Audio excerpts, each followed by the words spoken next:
Hey, Liberty Spenders. Today, I'm just pumped to be joined by Eitan Weiss from the Israeli consulate. Israel sits at the center of a lot of global headlines recently, but also at the center of our deep historic and faith-based alliances, especially with American Christians. We're looking forward to talking with Eitan about leadership, partnership, and what meaningful support for Israel looks like.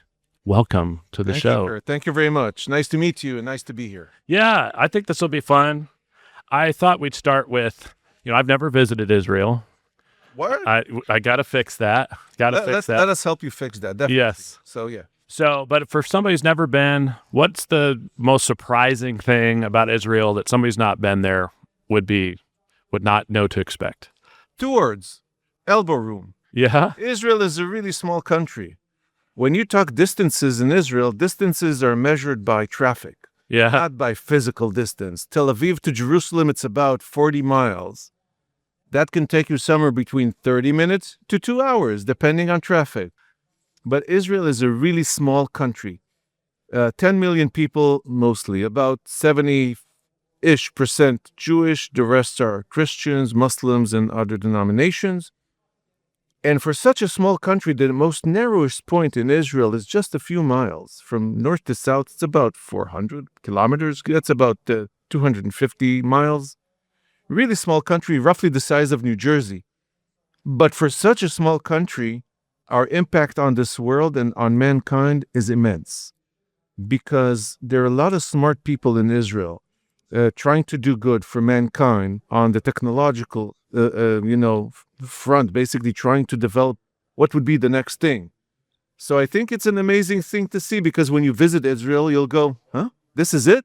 I heard so many great things about Israel, but it's a messy place like most places are. And we love it. Yeah. We actually get at something I was going to ask about, because something I've learned recently is just how thriving the startup community is in Israel. Yeah. Somebody shared with me as well, second only to Silicon Valley in terms of the startup environment in Israel. Yeah, I mean, that's absolutely true. In Israel, it's really simple. All you need is 2 people that have a good chemistry together, a good idea, and a small room. That's what they need to basically start with something. And the Israeli government and the Israeli campuses, universities are really encouraging Israelis to think, criticize, and the most importantly, fail. We love failures because 90% of all startups fail. Now, the first thing you're being asked when you're approaching the government, asking for some sort of an assistance in building your startup, the first question is they'll ask you, how many times have you failed? You haven't failed? Go back, fail a couple of times, then come back to us. Because we in Israel see failure as an important process to be better. Because we learn from failures. And I myself had a startup that failed, and I was completely happy to see it fail. No, I wasn't, but nonetheless, it failed. Right. And we learned the lessons, and one day we will start anew. And I think that in Israel, our mentality is embrace failures. We do not see the failure as an end game. We see a failure as an opportunity, as an important step of the process in becoming better. And we're really a tenacious people, and we're really proud of that. So, in a nutshell. Yeah. Well, I once heard somebody say that they never do business with somebody unless they've had a failure too, and I think that's a keen insight. That is correct. That is true, especially in Israel. And, we all are failures eventually, but we always grow from that. Yeah. So I think, I've heard it called the startup nation. What are some of the cool opportunities for someone who's maybe an American entrepreneur or investor to cooperate with Israel? So it's really interesting because, first of all, Israel is a really small country. Now, most Israeli startups, when they develop a product, they always look for who's going to be the biggest client. Yes. The U.S., of course. The United States is basically the largest potential client and partner for Israeli technologies, because you guys embrace everything and you are the most important stepping stone to bring that technology, to the world. And I think Israeli companies focus on everything from agricultural technology all the way to cyber, all the way to AI, healthcare, medcare, everything we do, even sport tech. That's amazing technologies that are being developed in Israel because we have all these opportunities. For example, what we saw, the horrific massacre of October 7th, actually will create a lot of new startups, a lot of technological ideas that, you're in a crisis, you have a problem, and you're looking for a solution. That's how you create a startup. And there are so many startups now that, for example, destined to save lives. For example, there's an Israeli medic who developed a plasma substitute for wounded soldiers who can save them, on the field until they'll reach proper treatment. Not only that, they developed special drone technologies that can basically be airlifting this life-saving equipment to the field in just a couple of minutes, which actually means that the medics on the ground do not have to carry everything with them, which means that the materials will be safeguarded, because usually when you're on the field carrying everything on your back, it can be harmed, it could be damaged, you can get it shot or whatever, and you won't be able to use it. So actually you're lightening the load of the medic, and you're allowing this technology to be in a safe location, and a press of the button, the drone flies to you in a matter of minutes, bringing this life-saving equipment, and you save lives. And as the moment you send the drone, the Air Force get notification that, someone is wounded, needs med evac, and the helicopter is also on the way. And that's how we saved lots of, Israeli soldier lives. And it's a new technology that we just developed. Yeah. Well, and it's powerful because one of the things we all know is Israel lives with far more external threats, especially considering the size. Yeah, our neighbors are not that friendly. So yes, unfortunately not. And what do you think? I feel like that certainly affects the way you guys think about leadership. When you know that there's some enemies surrounding you, there's some people who have hostile intentions. What do you think that's taught you, or you specifically, or the Israelis, about how to lead? Historically speaking, our hand was always and still is extended for peace. From the beginning of the establishment of the State of Israel in 1948, we extended our hand in friendship, offering, accepting the the partition plan, the two-state solution at the beginning, saying that the land will be divided between Israel and the Palestinians. We said yes. They said no. And on various opportunities, we always said, let's have peace, because it's within our, Judeo-Christian belief of having peace and enjoying, a thriving life without war and without death. Sadly, our enemies think otherwise. The fundamentalist Islam is a completely atrocious, interpretation of Islam. But nonetheless, we were always extending our hand in friendship, and we had opportunities, the Oslo Accords and whatnot. But every time we did that, we got slapped in the face by our enemies saying, no, we don't want it. We want to kill you. We want to get rid of you. We want everything to ourselves. And I think that now in Israel, when you examine the situation, you understand that we're a bit more skeptical, especially after October 7th, when we realized that they're not interested in peace. They're interested in killing us. And the funny thing is that the Israeli communities that were attacked and brutally murdered and raped and killed are the people who believed in peace. And now they don't, because they realized that our enemies have not simply accepted the fact that we have a legitimate right to be there. Israel, the Jewish homeland of the Jewish people, is ours, but we have room for everyone, and we would be willing to find a solution to that situation. They're not. They want everything for themselves. That's the problem. Yeah. And until they will not recognize our legitimate right to be there, we will never have peace. Yeah. No matter what we will offer them. Simple as that. Well, I'm old enough, 46, to have seen this repeated pattern over and over You're again. younger than me by 3 years. That's crazy. Yes. And we've seen it, right? We've seen, Clinton worked on peace, and Bush worked on peace. Everybody worked on peace. And it's been a really tough situation. And that skepticism probably hard. And sadly, the Palestinian leadership has basically misled the entire world, especially their own people. The Palestinian leadership over time had the ability to build up and basically turn the Palestinian people into a nation, into a responsible nation amongst the entire world of nations. But instead of that, they stole, they cheat, they took the money for themselves. Where's Yasser Arafat's wife and daughter? They stole $1.2 billion of that money, and they live a happy life in France. And the Palestinian people are suffering. So whenever I hear people chanting, free Palestine, you're right. We need to free the Palestinians from their own tyrannical leadership. They deserve a chance. Yeah. And no one understands that. That's the problem. Yeah. It became so clear to me. One of my friends spent 6 months working on aid over there. And he said, what the most interesting thing was when he would see something that would happen on the ground and then see what was reported, particularly from some even Western press, that was filtered to them straight from the Hamas authorities, and they were repeating it without any. He's like, my lying eyes. When you are saying Western press, what Western press? You're talking about the reporter in Gaza. The reporter in Gaza is Hamas. It's not a Western press. There's no news agency that sent Westerners to Gaza to cover what's happening there. They hired local people, and local people were affiliates of Hamas. They worked for Hamas, and even they're not working for them, Hamas is threatening them that if they will not do what they said, they'll kill them. It's as simple as that. That's why you see a discrepancy between what's being reported outward to what's really happening on the ground. And I've seen it myself. I've been there. I've monitored the situation in Gaza ever since October 7th. I was positioned within the IDF's Command and Control Center as a representative of the ministry, monitoring, making sure that all of our activities are according to what needed to be done. 24/7. I was there for almost 2 years, 7 days a week, barely saw my wife and kids, seeing all of the military activities, everything. Whatever they're reporting on us, it's a lie. And I've seen it myself, and no one can contradict me on that. Yeah.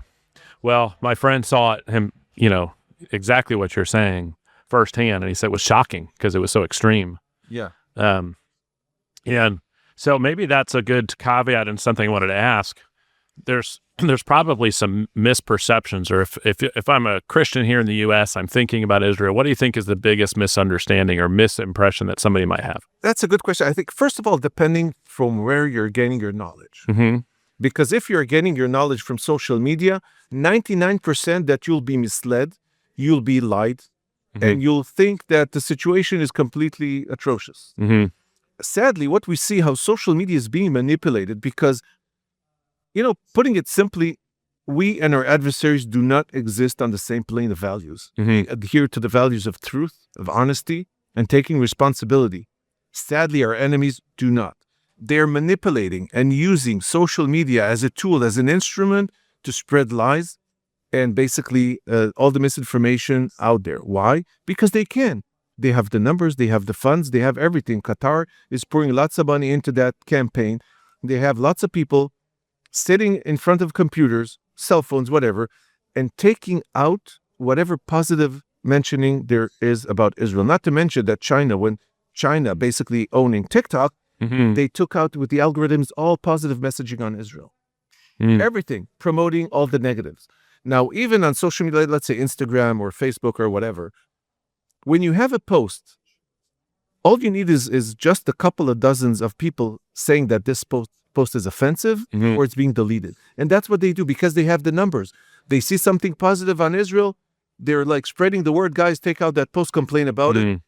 In a couple of minutes, headquarters of whatever receive, hey, if someone's complaining about this post, they delete it. That's why we cannot show what's really happening there, because whenever we try, we've been taking out.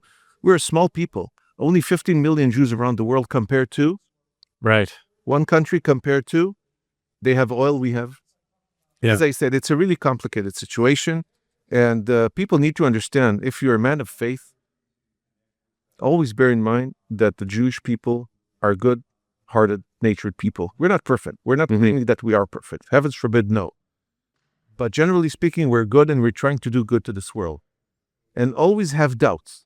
When you see something that doesn't add up, Israel committed ABC, take time, do the research, trust us. Because if we did something wrong, we take full responsibility of our actions. And I've been there myself several times, admitting when I was deputy spokesperson, sadly, this incident happened. Yes, we take full responsibility. We will investigate what happened. If people are to be charged, they'll to be blamed, they'll pay the price, and we'll take and do whatever appropriate conclusions. That's what we do. They lie. They shoot rockets. The rocket hit inside Gaza, killed 10 children. They blame Israel. And people believe that. Yeah. That's a problem. Yeah. Well, it's something we hope our listeners get to hear, directly from you. And what I get, that's sort of the, not so great side of what's happening. Yeah. But to return back to our original topic, what I have learned so much is there's so many opportunities for collaborations between American business people. Chris and I, even without really hunting it, have found several really interesting opportunities for Americans to be involved in Israel. You can invest in Israel. What do you think is the greatest opportunity for American business in Israel today? That's an amazing question, because, technology moves so fast these days.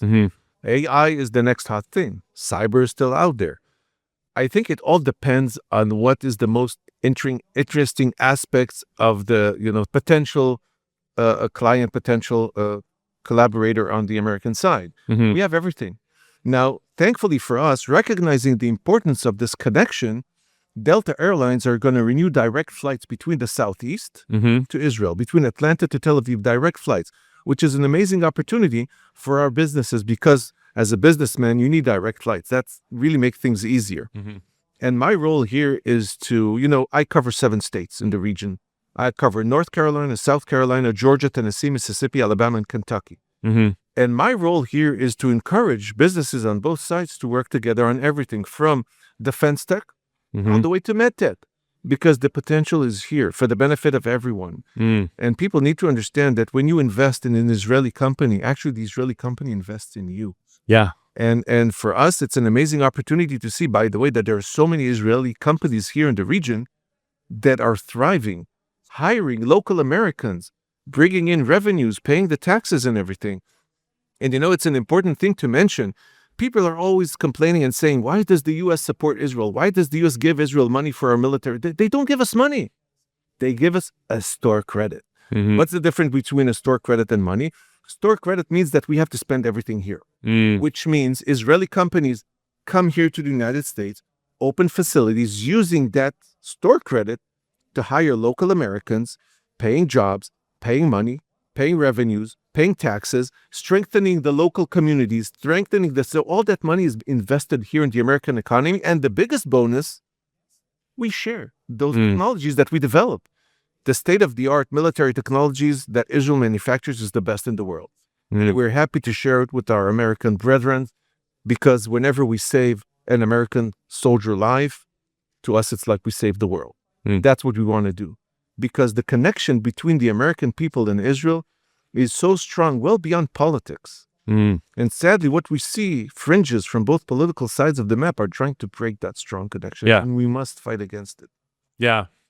I think that's really interesting. I've seen it a little bit, and it was a surprise for me to see it a little bit on the sort of Republican right side. Yeah.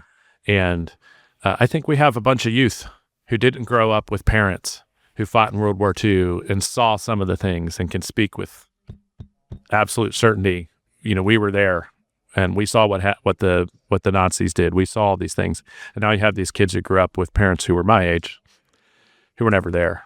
The biggest challenge that we have with today kids is social media and AI. Yeah. We see more and more kids basically use social media and AI as a source of information. They will not go to their parents and ask them questions about this and that. Mm-hmm. No more encyclopedias, no more libraries. Everything easy on social media and AI. And that's the dangerous thing because these are so easily manipulated. And you don't know because you talk to your children. Luckily, your kids are still very young. So Yes. Try to educate them that social media and AI are not a substitute for critical thinking and for consulting parents because we still know a thing or two. Yeah. And when they do things without even us knowing or checking or validating, that's the dangerous thing because suddenly your kids will come up with crazy ideas that are completely off the charts.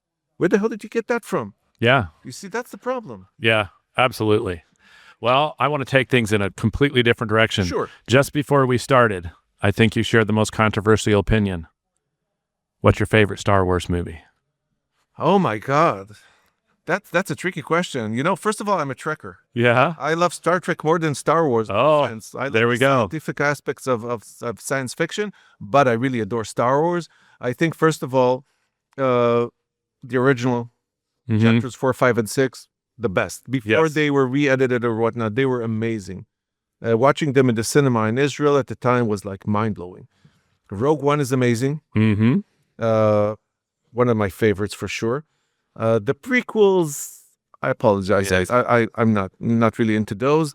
And also the 3 last episodes, sorry about that. Disney, I don't like them too. But again, that's my personal opinion. But definitely I think that the original 3 Mhm. chapters, Rogue One, and if we're talking Mandalorian, there's a movie coming up. Yes. It's amazing. I really love The Mandalorian. And Andor, it's also a pretty good series. Yes. And let's see what else will come out of Disney and the franchise. They've got all these side shows now that I'm really pumped about. Yeah. So, but honestly, my really favorite, Indiana Jones. yeah. Yes, I have been rewatching The Dial of Destiny on my treadmill in the morning, and I'm amazing Harrison Ford can still look like a action hero. Yeah, he's an amazing actor, and I think that I really love The Last Crusade, but my real favorite is the Ark. Is the Lost Ark. That's really my favorite. So. Yes. Well, I was thinking as we were scheduling to have you interviewed as well. Yeah. For those who aren't into sort of diplomatic circles. Yeah. Your title is Consul General, correct? That's correct. So explain for the uninitiated, what does that mean? So basically, there are several ranks or types of diplomatic entities. The first one, you have an embassy, and there you have an ambassador. Now, our embassy is located, of course, in Washington, D.C., and our ambassador is the highest official Israeli representing the state of Israel in the United States. Now, because the United States is such a big country, there are consulates, which consulates are actually another diplomatic extensions and entities representing the state of Israel for the region itself. And for each consulate, there's a consul general. A consul general is equivalent in his status almost as an ambassador. Why not an ambassador? Because you can only have one ambassador. That's of course, Ambassador Leiter, my good friend in D.C.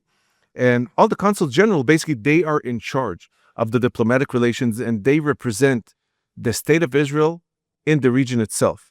So my jurisdiction is the 7 states I just mentioned, where I am the highest diplomatic official ranking in this region, and I'm basically is in charge of making sure that everything runs smooth between Israel and the region, making sure to bolster and strengthening the ties on all levels. Yeah. So it's really fun. It's really cool.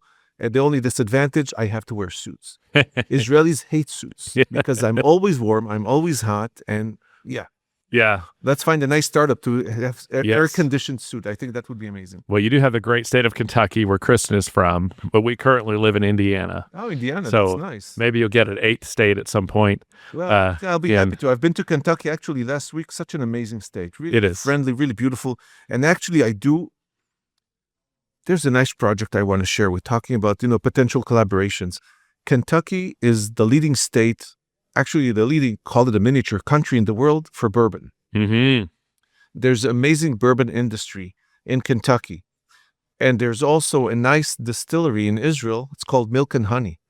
They manufacture whiskey, single malt, which is amazing. They just won the international gold prize 2 years ago, I think, for one of their batches. Amazing whiskey. And the funny thing, they get their barrels. Of course, you need to use old bourbon barrels with your whiskey. So they're getting it from Kentucky. So I said, that's a great idea, because this year, the United States will be celebrating 250 years of independence. So what I wanted to do, create a collaboration between a local distillery in Kentucky to the Israeli distillery Milk and Honey to manufacture a batch of 250 high premium whiskey bottles, label it accordingly, and these bottles will be delivered for free for important people and just people in the community, commemorating the support Israel has for the United States. 250 years. 2 years from now, we'll celebrate 80 years for Israel. So that's a strong connection. Yeah, I love that idea. My wife and I, unfortunately, don't drink much, but at all, really. Neither do I, but that doesn't mean that we do not need to use this as a great commonality to celebrate. Yes. Well, and anytime you can involve Kentucky in things, that's a big win for Kristen.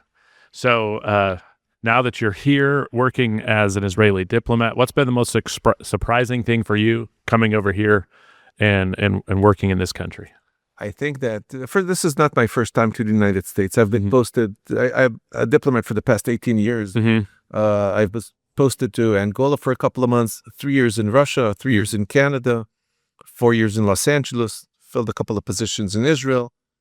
What I found heartening and really happy is to see that the Southeast is such a warm and hospitable place. And people here are different in a better way, that they're really straightforward and really, opinionated and honest. You know exactly where you stand, if they like you or they don't like you. And I see a lot of support from the community to Israel and the Jewish people. And to me, it's an amazing thing.